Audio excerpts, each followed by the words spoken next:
What is the offense of Nnamdi Kanu?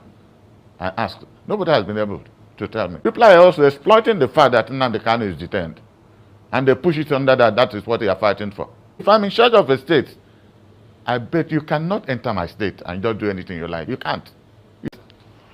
If we had serious governance in the Southeast, I don't care whether you're APC, PDP. Now we have two APC governments, one Afghan, one PDP, and one Labour. I'm not interested in the nomenclature of where you're coming from.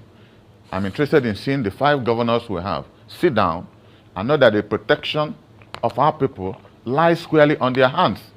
This crying of Sana did that, these are because there are lacunas here and there that they are exploiting. If a governor is in charge, if I'm in charge of a state, I bet you cannot enter my state and just do anything you like. You can't. You can't. It just means that people are not using their brain. Because people voted for you, you're part of that state, you know what is going on in that state. Once in a while, one or two persons can smuggle themselves into the state and do one or two nonsense and escape, but it won't be a regular feature. Our governors have to decide. It's not a matter of Hope Uzodinma talking and Enugu governor talking and that one. They have to have a concerted effort.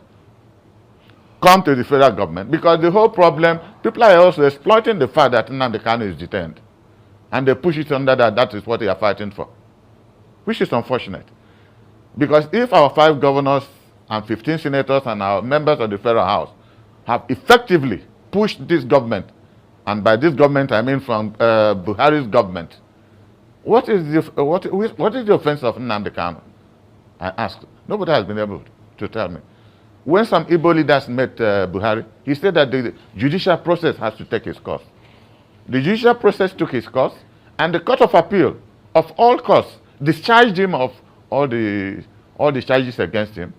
For the first time in the history of any legal process in the world, Malami, who was then the most dishonest attorney general this country has ever had, ran to a judge, and I think that judge is now the chairman of the Presidential Appeal Committee, ran to him, and he granted an order for keeping Nnamdi Kanu in detention. It's unheard of anywhere in law.